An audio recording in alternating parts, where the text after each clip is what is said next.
Now, you went to Texas A&M, Chandler. This guy went to UT. You got Texas Longhorn. You got Texas Aggie. Tell me about Scottie Scheffler. Seeing him play and seeing what he did when we were younger, I was like, he's about to do what Jordan did, Spieth. Like, he's about to go to school for 2 years, maybe a year. He's going to freaking annihilate college, and he's gone.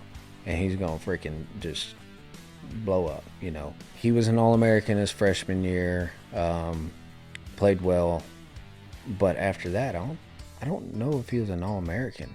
Even though seeing what he did in college, not playing to what I expected him to do, seeing what he's done now, I'm not one bit surprised. I'm Chandler Phillips, and you're listening to Like a Farmer podcast.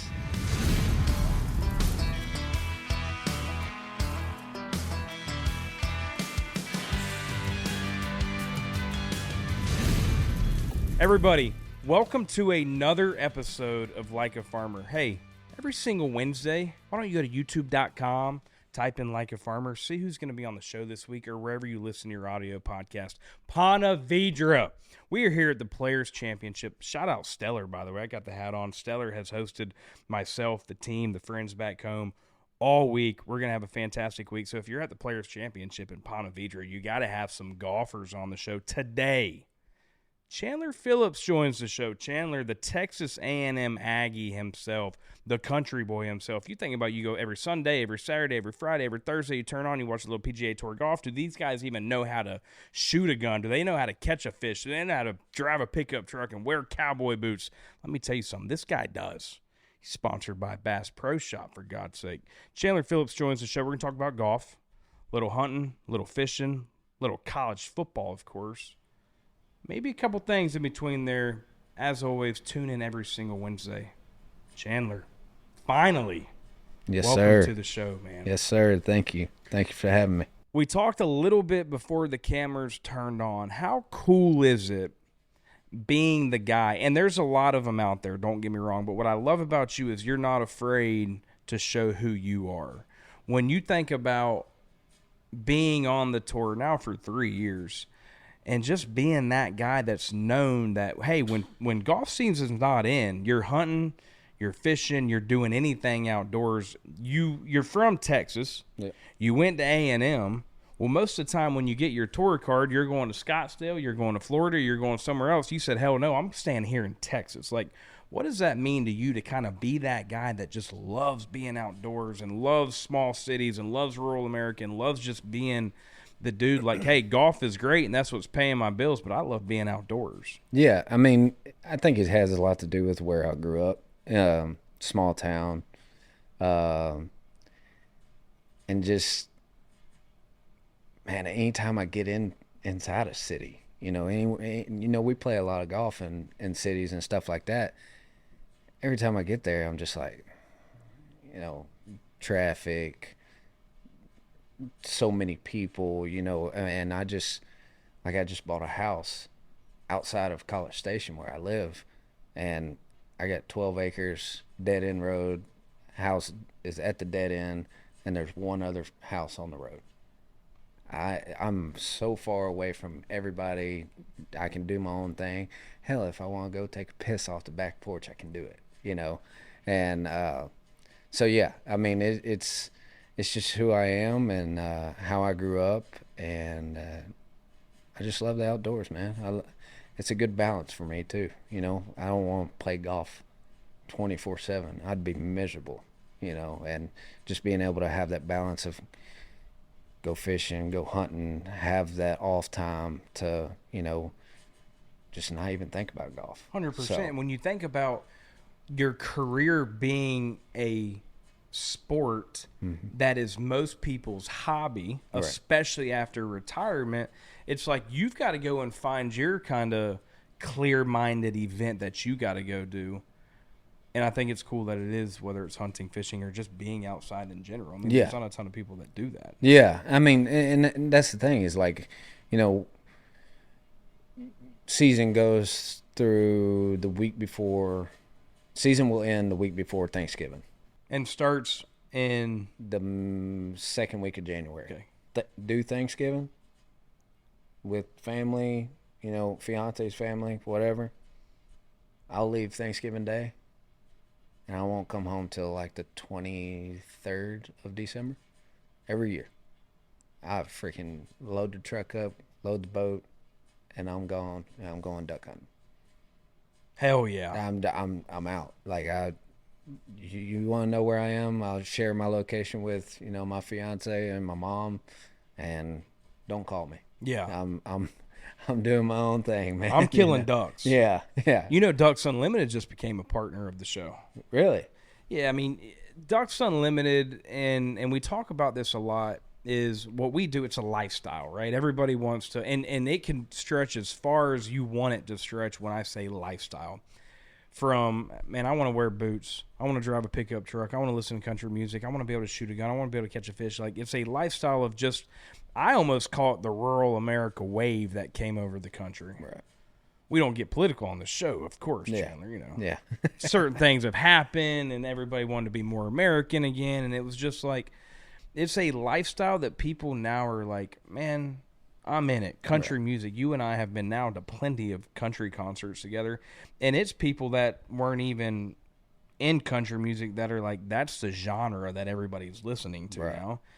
And Ducks Unlimited just came in a few months ago, and it's just been a beautiful partnership because they have been, that Duckhead logo has been what has embodied this lifestyle that we're sitting here talking about today. Right. Absolutely. So this segment is called Cut to the Chase, presented by Case Knife. So I have a brand new Case Knife for you here. Oh, I appreciate it. That one's yours, okay? There's nothing like a nice case knife. Yeah. Can't ever have too many. Not at all. What I want you to just lock in on now, because this is very important, and this is, in my opinion, outside of you getting engaged, of course. Shout out Chandler's fiance. What was her name? Jordan. When you got that tour card, like, what immediately went through your mind of just like, holy cow, like, I finally did it? You get your card. You get your Corn Ferry card. You go to Q School, get your Corn Ferry card. I finally made it through and got my card, and guaranteed myself the first 12 events. And then they have reshuffles and everything like that. Well,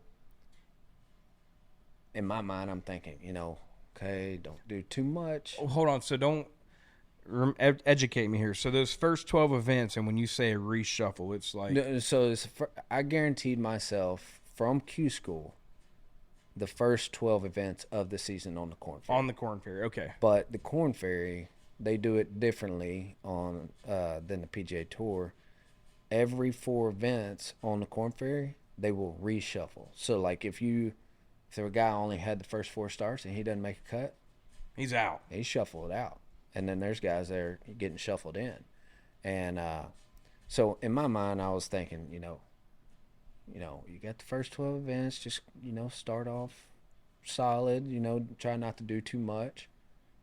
I went out and won the first event of the season. And I'm like, oh, yeah. I was like, oh, welcome to the show. Yeah, I was like, all right. So when you win that first time on the Corn Ferry, is it pretty much like, okay, I'm on the tour? No. Okay, not so at all. You got to keep. Oh yeah, no, you got to keep rolling. Yeah, for sure. I mean, it just gets you a lot of points. You have a little bit of a cushion, but you can't just pack it in. It's a major head start. Yeah. But I knew I still had to play, solid throughout the year. And another thing is we were playing for 30 cards throughout the year. But I mean, it's just like, more than likely, there's going to be a different winner every week. There's 30 events. Could be 30 guys that have a win. And then, you got to play better than them. But yeah, no. Ended up winning the first event. Played solid throughout the year. And then at the end, kind of pressed on the gas and had some good finishes. And ended up finishing 10th on the points. That day. It's probably a good thing. We had the final event in Evansville, Indiana. I don't know if you've been there, but there ain't nothing. There was no celebration. No, there was nothing. And I'm trying to find the closest bar. And it's a Sunday. I didn't care. It was a Sunday. I just accomplished something that I've been wanting to do for my whole life. And I was just like, I'm sending it. I couldn't find nothing. So it was a pretty weak, celebration, I guess you could say. But when I got back, my mom and my fiance, or at the time she was my girlfriend, I didn't really like it because they got it past me, but they kind of went behind my back and called all my friends and everything, and we had a big dinner at a restaurant there in College Station. And when I walked in, I realized, like, okay, this is like them, celebrating with me. And I walked in and I saw who was there. I was like, ooh, tomorrow's gonna hurt bad, because it was my college buddies and You had some of the boys in oh, town. they're like some pros. Yeah. Some pros at, like, they haven't come down off of the college days. They're still rolling on it. Some of the boys say, "Hey, if he made it, Yeah, we made it." You know yeah, what I'm exactly, saying? Like, exactly.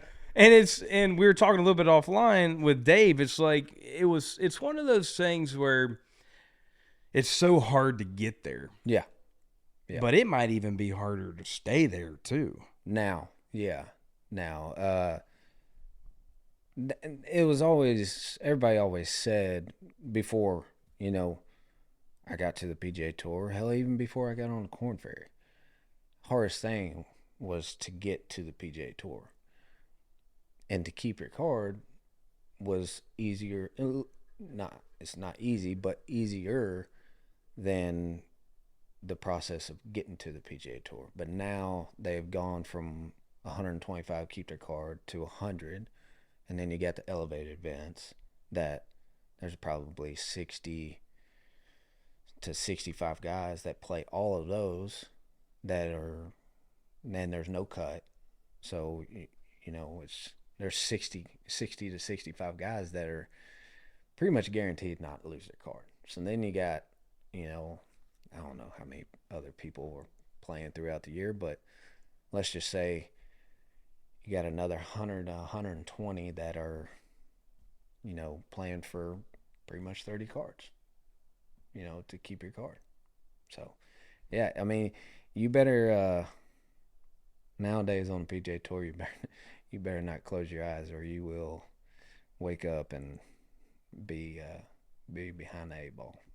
Now, that being said, we're sitting here in Ponte Vedra. Right. You're playing in the Players' Championship. Yeah, absolutely. That's got to mean something to you. No. I mean, it's like one of those things where, because not every, correct me if I'm wrong, it's not like everybody can come play in the Players' Championship. No. I mean, this is no. I mean, people have said it. I think so too. I mean, this is like, we have 4 majors throughout the year. This is not on paper, but everybody considers this as like the 5th major.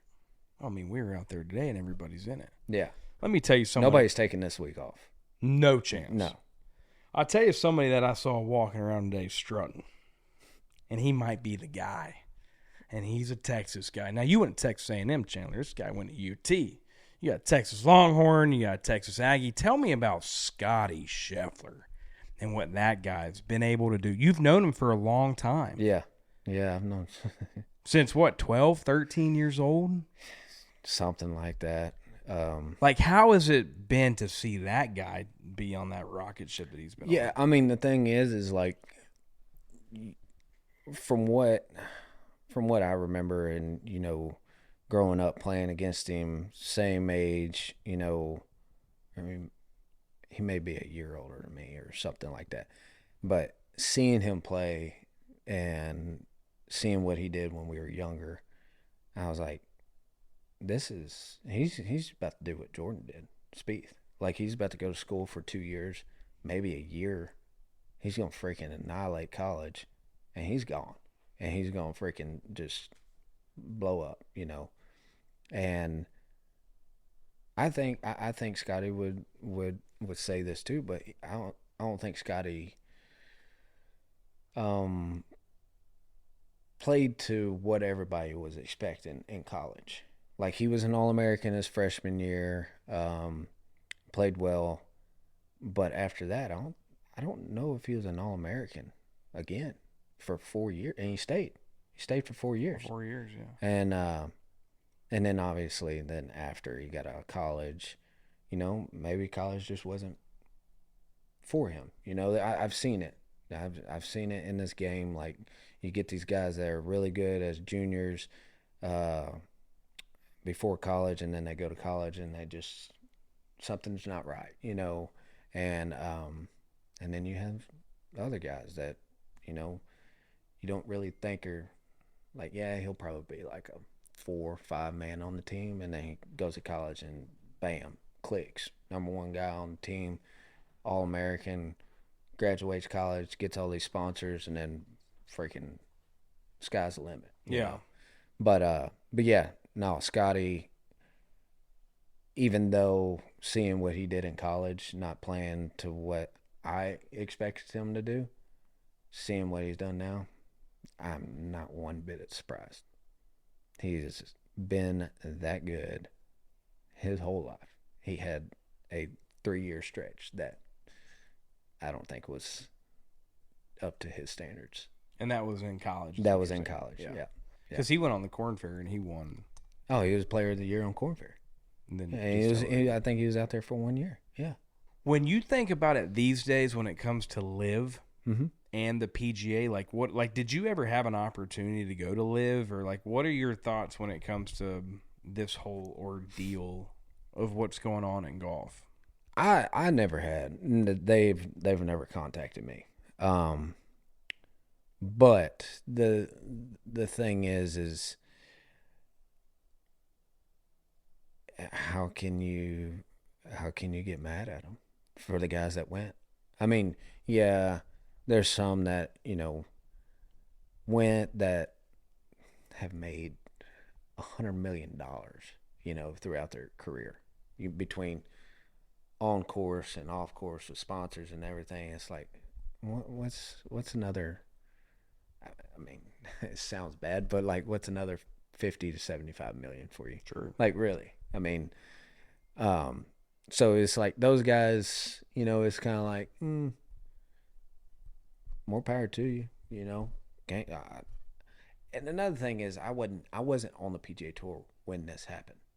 It's a great so point. I it's hard for me to say,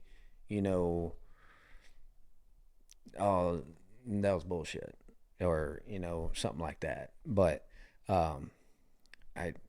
you can't really hate on the guys that get offered that much money, and it's like, yeah, why not? I mean, it's life-changing money. Dude, are you kidding me? I mean, some of those guys got like 200 or 300 million. Yeah, I mean, life-changing is, I think, an understatement. This is like generational change. Yeah, I mean, your kids and their kids is like all the way down. How much have you made? Because I can look it up. Mm-hmm. So I'm saying this is not a rude question, Nace. Okay, how much money have you made on the tour so far?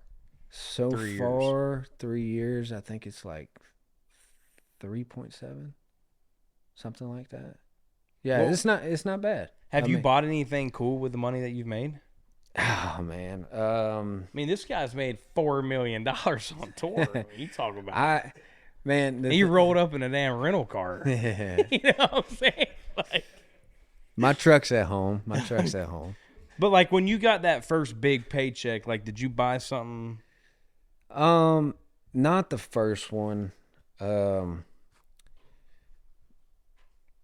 It was my first year out here, and like we've talked about earlier, I love to go fishing, and this time of the year, and my dad, he lets me take his boat. He had a nice boat at the time. He's always had a nice boat. He kind of has one and then fishes out of it for 2 or 3 years, and it gets so many hours on it, and he like goes and buys a new one or another demo boat, whatever. But I went fishing one day, and I looked down, at the gauges or whatever. For some reason, I never look at this, and I saw 400 hours on his boat. I'm like, I called him, and I was like, hey, like, you need to trade this boat in and get a different one, He's like, man, I can't. I still owe $20,000 on that boat. I'm like, oh shit. This is your pops? This is my dad. Yeah, and me and my dad we're tight. We Yeah. talk shit all the time to each other. Like So pops knew what he was saying. Like, my son just made about $3 Yeah, million. nah. And now he's playing like, Well, son, I ain't got the money. I mean, Well, so I put you through school, son. You're on the PGA Tour. so this was my first year. I hadn't even made. I don't think I'd even made $1 million yet at this day, and then he told me he still like owed $20,000 on it. I was like, okay, yeah, that makes sense. You can't. There's really no point. And then it was, let's just say that was a Wednesday. I left Sunday, drove up to Fort Worth, played Charles Schwab, and then from there I left and went to Canada. Played 2 weeks in a row. And I went and finished 12th, 10th, and made like almost like 450, 500 grand in 2 weeks. In 2 weeks. Called Dad up. I said, hey, we're going to trade your boat in. He's like, what are you talking about? I said, well, I just made 500 grand. You've done everything for me in my life. Before you screw yourself on this boat where you can't make any money, we're going to go trade this in. You're going to get your 20 grand on whatever you can get on the trade in. And he was like, he was like, wait, what do you think I can get? I was like, man, you probably get 45 for it. This is a nice bass boat. Like, yeah. This is, and I was like, he was like, oh, I ain't taking less than 50. I said, you're crazy. You were crazy if you think somebody's going. He was being stubborn, on man. a trade-in, somebody's going to give you 50 for this boat. He was like, well, if they don't do that, I'll just sell it outright. I ain't taking less than 50. I was like, all right. Talked to some people, some buddies of ours. They sent us to a dealer. And I said, hey, like, what boat do you want? And he was like, well, I really like this one, and with these colors. Of course, it was a limited edition. Yeah. And I was like, okay, yeah, I see what you did. Good move, whatever. And so I was like, all right, I'll be damned if he didn't go to that dealer with the boat that we had and got 51 for that freaking boat. 51. Yeah. So he took it. He had owed 20. Took 20 out of the 50 or 51. Paid the boat off. Took 30. Put it to the new boat, and then I wired the rest. We got a brand new 0 hours boat. Hell yeah. For him. It ain't mine. He'll see this and he'll be giving me shit when I say it ain't mine. But yeah, exactly. But yeah, no, it was. Are you not a guy that like makes a little money, maybe get a Rolex or two? No. I don't spend money. I really don't. I mean, I know I just bought a house, but I mean, I've been looking for a house for like 3 years now. Well, you need a house. Yeah. Well, I mean, I have a house. I already own a house, one, but it's just like it's in a neighborhood. Ain't me. So you bought house number 2. House number 2. I'll sell this one that I'm in right now. Now I bought a duck boat. That's about it. That's all you need. Yeah. A duck boat and a house, man. Yeah. And as then simple as it gets. Let me tell you something. If I made $4 million on tour, Nace, you know it. All right. Yeah. No, I don't spend money. How do I say this? I don't spend money on things that I don't think I'm gonna use. Yeah. That I don't feel like have a huge value to what I like to do. And your lifestyle. Yeah. Hey, y'all, it's Pat, and I'm excited to welcome Ducks Unlimited to the Like a Farmer podcast.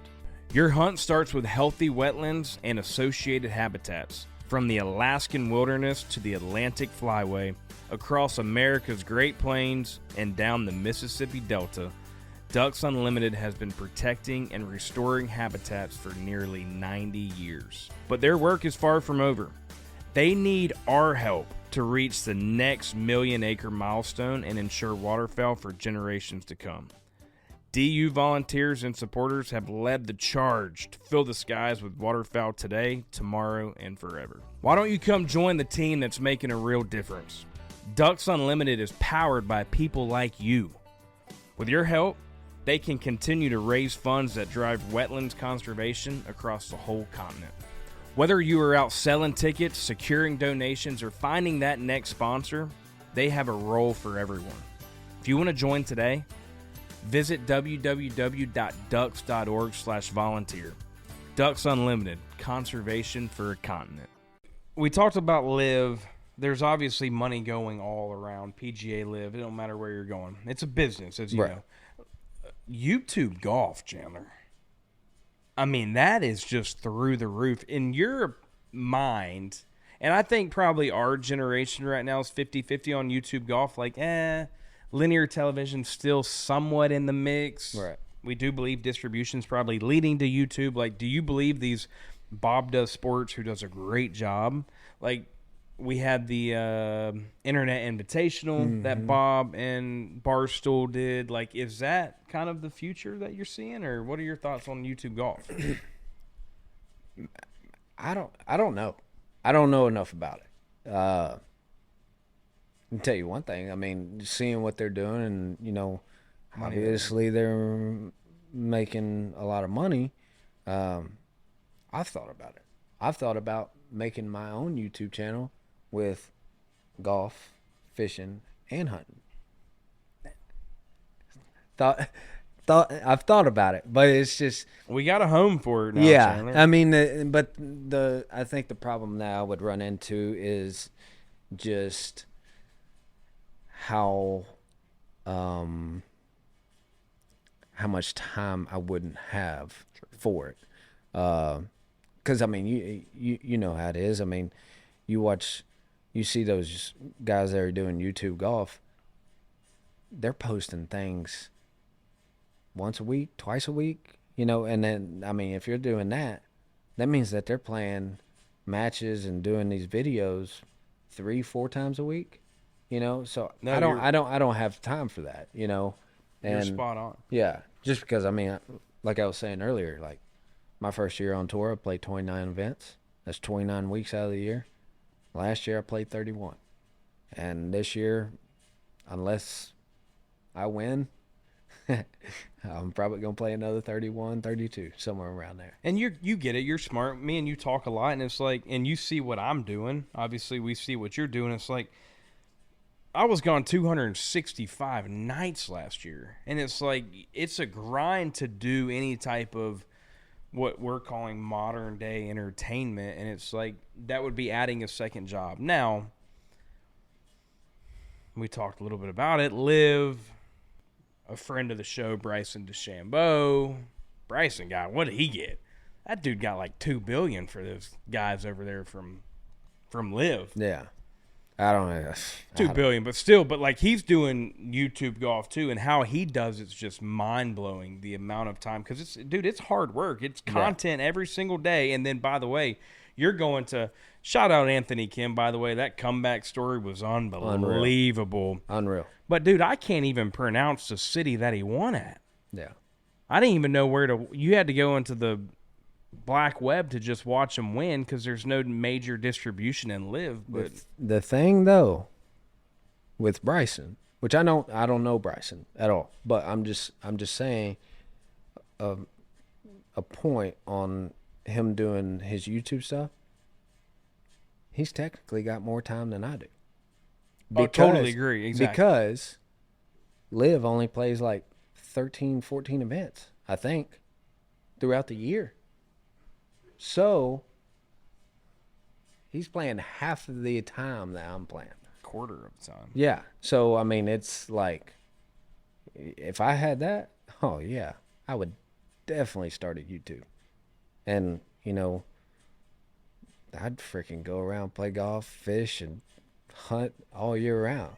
And then I'll tell you right now, you quote me on this. You can quote me. If I did that and I started making 3/4 of what I make on the PGA Tour, oh, I'd quit. I had to quit. I had to quit, man.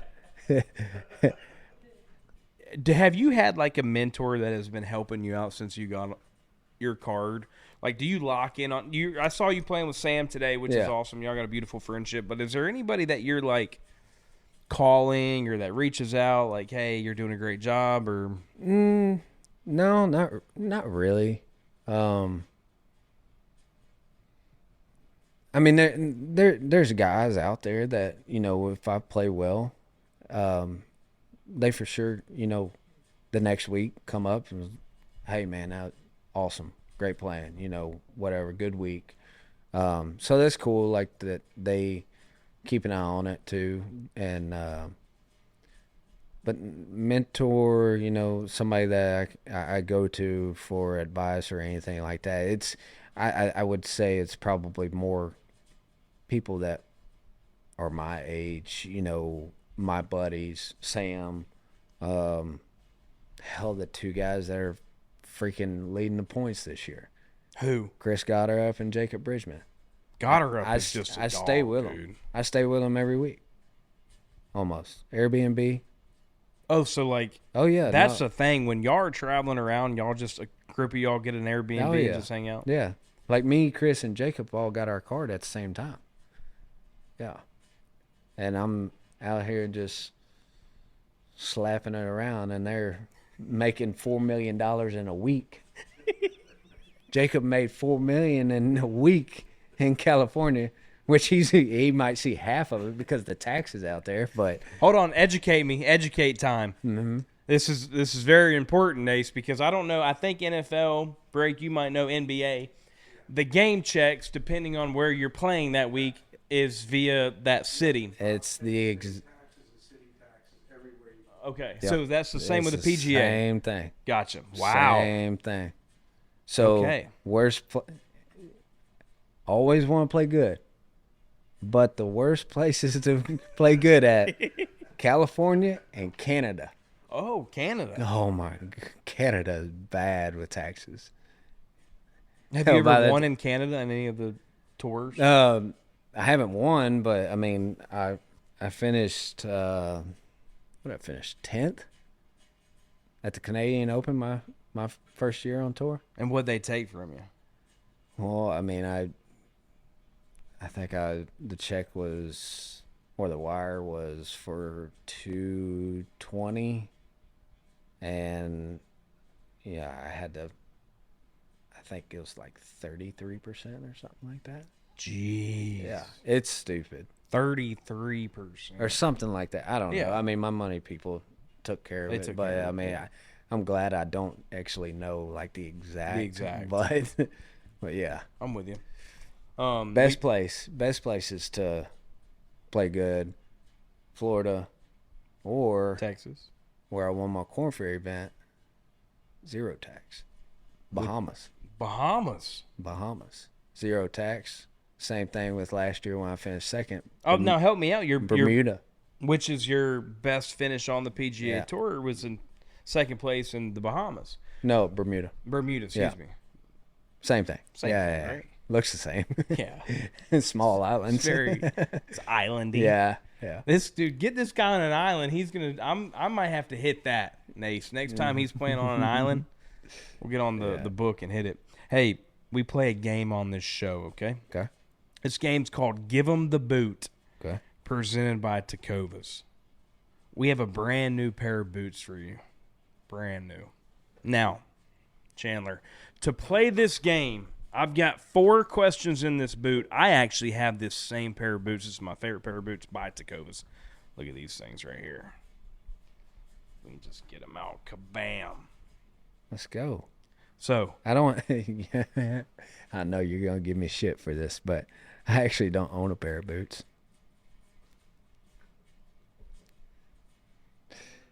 the hunting, the fishing, and he doesn't own a pair of boots? I wear mug boots.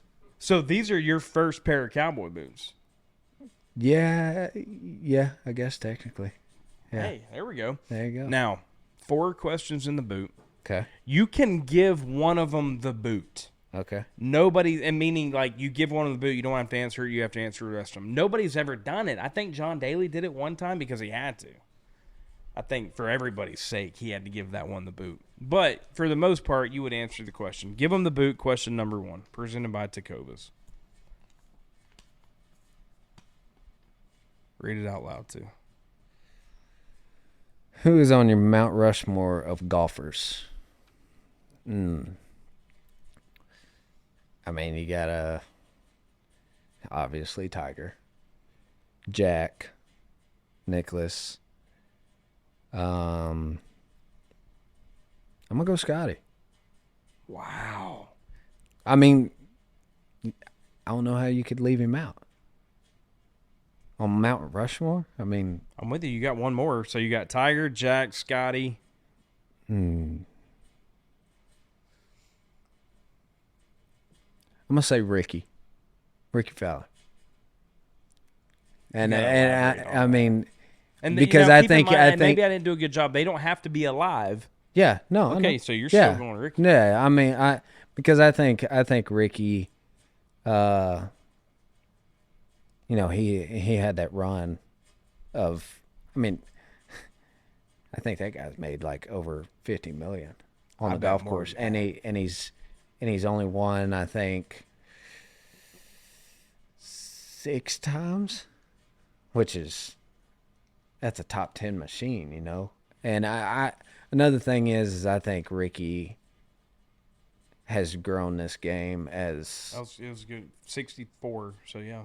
yeah, and I think Ricky has grown this game or helped grow the game of golf just as good as anybody else. Like he's one of the nicest guys. You talked about mentor, Ricky. Ricky's one of the he's one of the guys. That is so cool that you say that. And Nace, we'll put the pictures in here. So like I used to go to Bay Hill. I went to Bay Hill with Lee, and I would have a sign that says Ricky for president. And I had the Puma hat. I was all decked out, Ricky Fowler. I do think when you think about getting the next generation into the game of golf, like Ricky Fowler did play a huge role in that. I appreciate that answer. That's awesome. I would hate to leave the king off of Mount Rushmore, but that is a very locked in answer you just gave, because he did. You go out there today and every kid has that Puma. They wear that Oklahoma State orange. Like, I respect that. I love Ricky. He's a great human being as well. But no, I like that. Yeah. Okay, next question. This is a good one. Best hunt you have been on, and who with? I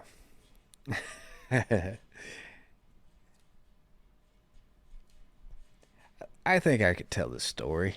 Absolutely. Because now it's you know, your new sponsor may not may get mad at me. That's okay. But Ducks Unlimited. But my dad and I and his buddy Shane, we went on a hunt, private place, middle of nowhere. Knew the game wasn't going to show up. I mean, and this was a long time ago. Yeah. It was a long time ago. This is growing up. This is why I'm so hooked on duck hunting. Yeah, now. meaning if something illegal is about to come out of your mouth, what is statute of limitations? So, hey, I'd like everybody to look at me right now. I'm looking at my camera. Statute of limitations is maybe 3, 4, maybe 5 years, 2 years. This was 15. Okay, so we're good. 17 years ago, something like that. We went on a hunt and we waited. It was duck hunting, and we waited till this pond loaded up, full matted with duckweed and everything. These gadwall would get on it, and we went in there, and we had a time. Smacked them. Like it was unreal. Not gonna go any further into that story, Yeah. but I would probably say that's probably one of the best ones I've ever been on, and I've been on some really good ones, especially in the last 3 years. Getting to know people and getting invited to go to some really awesome places, but that You one, got Devlin Duck Hodges out oh there. yeah, Shout out Ducky Boy. oh Dev, Would you say duck hunting is your favorite type of hunting? absolutely, Same. absolutely. I The mean, camaraderie around it. yeah. Yeah. I am getting pretty serious in the bow hunting though. I shot me a pretty good one last year. I actually shot two. One was a high fence. I get it. I'm not a high fence guy either, Yeah. but Sam Burns, he called me, and it was the week before the President's Cup or the Ryder Cup. What was last year? Last year was a Ryder Cup. Yeah. Ryder Cup. Week before the Ryder Cup, Sam's playing in the Ryder Cup. I get a phone call from Sam. I'm like, why would he be calling me right now? He should be practicing, getting ready for the Ryder Cup. Well, the week after the Ryder Cup was Sanderson Farms, which is in Jackson, Mississippi. Mm-hmm. And he calls me and he says, hey, you driving to Jackson? I said, yeah. He was like, all right, bring your bow, because I got to go right through his town where he lives. And I was like, I ain't bringing my bow. He was like, why? I said, back up a little bit. Sam has a high fence place of his own. Yeah. And I was like, I know what you're about to do. I know what you're about to say. You're going to have me come to your high fence that you got giant deer on, and you're going to have me shoot some bullshit 120 coal that you got out there. And I got to, while he's Bad genetics. Hey, you got to get that yeah, guy out of yeah. While I'm also looking next to him, there's a 220. And I'm not doing that. He said, no, I'm gonna let you shoot one of the big ones. I said, no, you ain't, because I ain't paying you what you're gonna charge me for that. He said, I'm not gonna say exactly what he said, but he just said, bring your damn bow. I'm gonna let you shoot one of the big ones for free. And that's the end of it. I said, say no more. Bring my bow. Ended up shooting a deer that scored 247 with my bow. Wow. Yeah. And he was in the stand with me, and he, after, he went and played the Ryder Cup and got to hang out and shoot that deer, and yeah, it was pretty cool. That's awesome. Yeah, well, Sam videoed it with his iPhone. But hey, pretty clear video. I mean, it was pretty good. These days iPhones. I mean, Yeah, it's just, yeah. Okay. But shot that one, and also shot his low fence. My fiance's uncle has been holding out on me for a little bit. I've been dating her, we've been together. November will be 7 years. 2 years ago, I shoot a giant 8-point at my dad's house inside the city limits in Huntsville, our hometown. He sees the picture of it. He calls Jordan, says, hey, let me talk to Chandler. Answer it. He's like, man, I didn't know you like deer hunting. I said, hell yeah, I like deer hunting. I just ain't got nowhere to go. I shot this deer on 12 acres inside the city limits. Yeah. And he was like, oh, well, what the hell, man? You should have told me. I manage 11,000 acres. I said, 11? Jeez, and you didn't even know that. No, I had no idea. I was like, what are you talking about? I manage 11,000 acres. He was like, well, I like take care of the property. All 11,000 acres, and I have like 1,500 to myself. You can deer out here all you want. Nobody hunts out here. Been nice to know. I'm like, I've been with Jordan, your niece, for, at the time, like 4 years, and you're just now telling me this? He's like, oh, yeah. There you go. But anyways, go this last deer season and end up shooting a 155-inch 9-point out there with my bow. All right, here, question number 3, give them the bow. That was a good one. Hey, a bow especially kind of elevates that type of... Oh, yeah. I have no desire to shoot one with a gun anymore. Seems unfair. Yeah. Who is your dream foursome and where? I'm going to give that one a bit. You don't. I mean, there's not 3 other people you want to play golf with. You don't care, do you? No. This guy just plays golf because he's good at it. Yeah. He wants to be. He wants to be hunting, fishing, and hanging out. I'm looking for those questions. Oh, who is the best trash talker on tour? There you go. That's a good one. That I've been around is probably have to be Sam. Sam he won't hold back. Like, you hit a bad shot, he'll be like, again, I don't want to really refer. Yeah, pretty much. But he gives it to you, you just got to give it back to him. Absolutely. Yeah. I mean, that's just how it goes. When you think about, you seem to be very goal-oriented in the fact of, and it could be even outside of golf, but talking about golf, like, what are some things, even when we're on the range, like growing up, like, what are some things that you have checked off? You go play college golf, D1 college golf at the highest level. Shout out Texas A&M. Hey, you got a donation coming, by the way. You get your tour card. Like, what are some other goals that you're like, I need to get here? You're just as American as it gets, so I know the Ryder Cup's got to be in there, President's Cup or whatever. But yeah, I mean, those are, I don't know if those are goals, honestly, really and truly. Would it be awesome to do it? Absolutely. That would be just be, icing on the cake. But goal is to win on the PGA Tour. That would probably be the top one. But also just kind of like not lose my card off of, I don't know how to say it. Losing my card when I shouldn't have. I want to be able to play out here for as long as I can. But if I do lose my card, I want to get beat, type of thing. yeah, like not on you.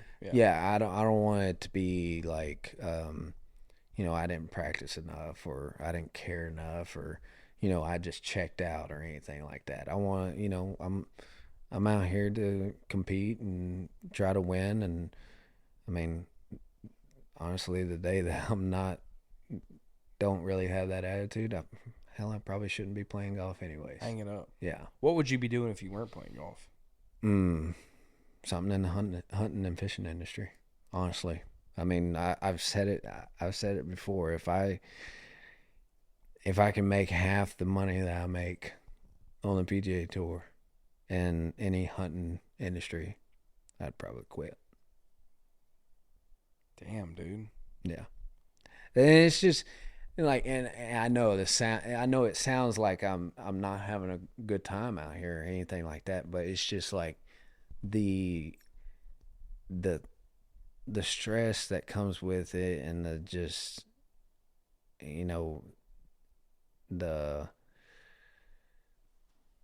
I find when I'm on the road playing golf a lot, all the time, I find myself, like mad all the time.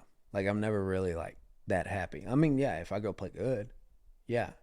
But there's always like, even if I go get like 30th, it's like, man, I just left so many freaking shots out there.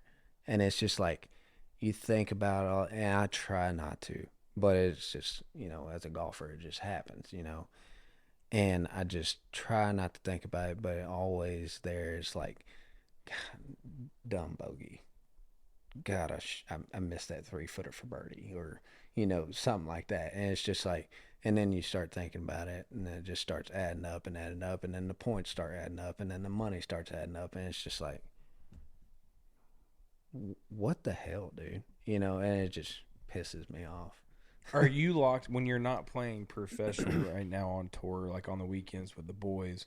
Like, are y'all playing? You're playing golf. Like, are you locked in gambling? A little bit of side games, a little bit of side bets. Yeah.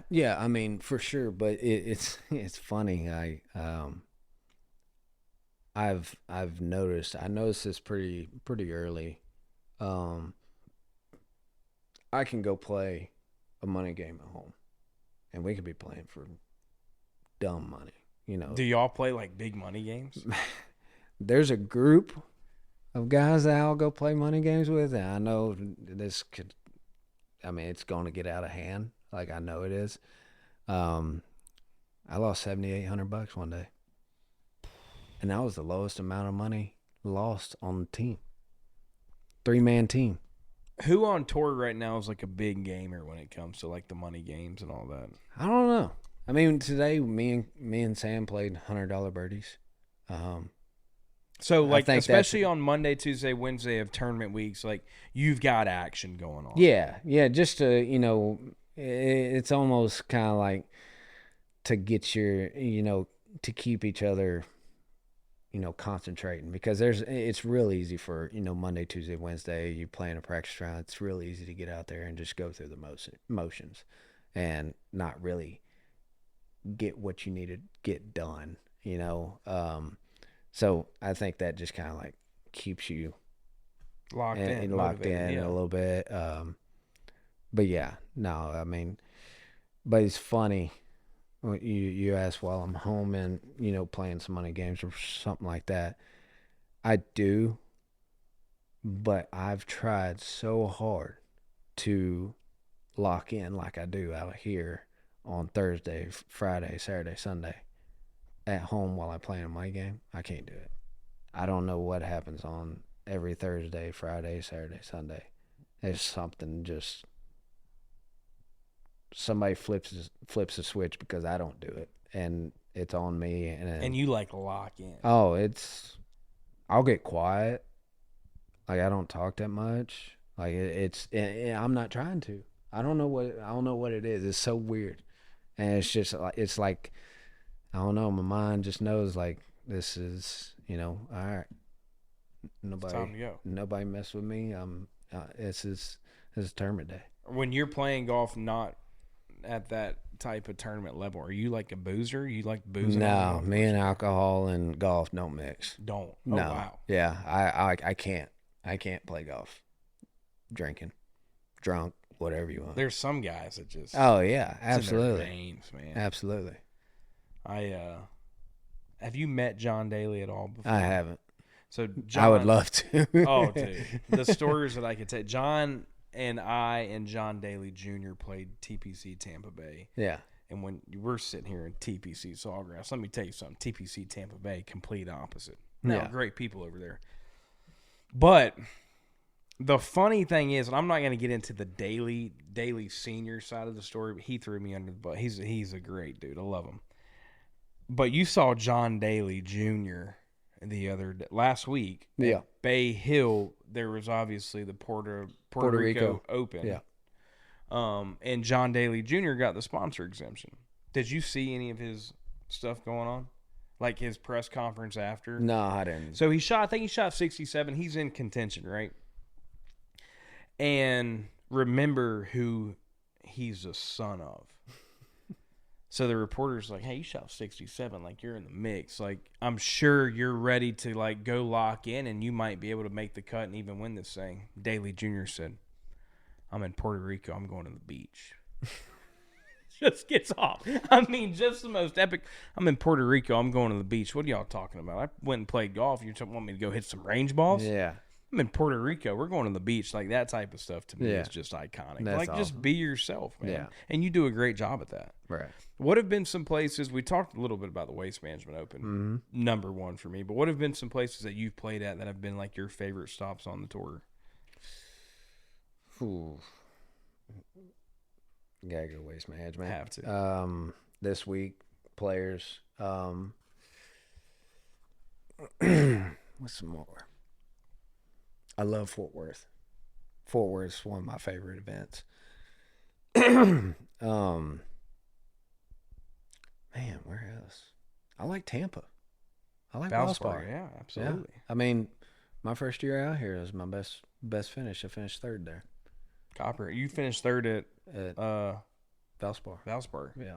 That's not. I mean, So, yeah. I mean, I have some there, you know, that I like. But I would say probably the ones that like mainly stand out, because I also haven't played a major yet. So let's manifest that one time. Yeah. We got to get you into Augusta, man. No, that'd be great. But so where we're sitting today and talking today, you think like, hey, we got to win this week, next week, or the following week? Next 4 weeks. Okay. Yeah, to get into Augusta. But yeah, I think the few that majorly stand out that are just iconic is wasting players. Like it doesn't get any better. Well, think about the extracurricular activities too. Oh yeah, we were. Sure. I mean, Nate's helping me out here. It wasn't too far. We were maybe 4 weeks ago, 5 weeks ago. We're in Phoenix. We got Zach Top playing. Yeah. And I'm over here jamming, having a good time. You got Sophie Cunningham with us. We're hanging. I look corner of my eye. You got Chandler Phillips in there. Just jamming, man. Just the old school, like, you know, the Joogie Boogie or whatever. Yeah. And Zach Top's playing. I mean, I get it. It's a great time in waste management. Yeah, I mean, you know what's funny is that next morning I was first off. But Zach's a good buddy of mine, and you got the hat on. Is he your top guy right now in country music? I think so. Yeah, absolutely. For me. For you. For me. Top three, you do Zach, Parker, and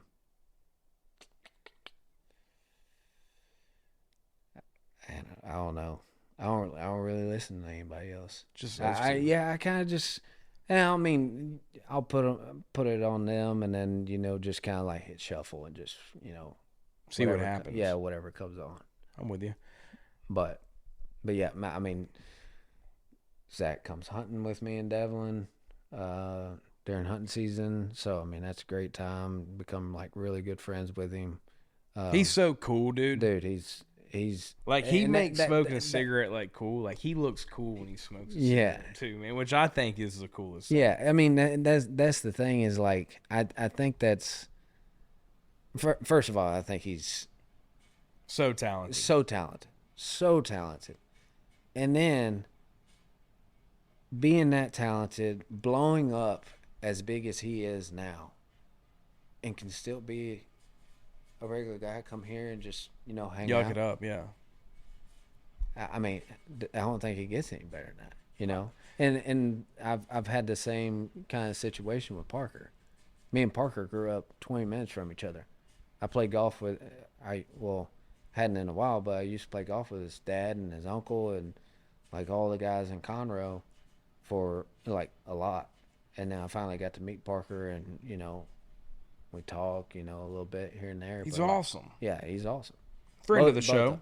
Yeah. He came on season 1. It was probably 2 years ago. I was raising money for the fires in Texas. And I'm doing my spill, and Parker pops in, and Parker's like, I'm going to double whatever Pat raises. And he wrote me, I think, and we didn't raise much. We raised like $10,000 for the, you know, the farm and ranch owners during the fires going on in Texas. But, like, Parker McCollum doesn't need to do that. Yeah. That dude's got a voice like an angel, too. He's unbelievable. Going back to that, and you've seen this crossover before, but the country music and golf crossover right now is unbelievable. Yeah.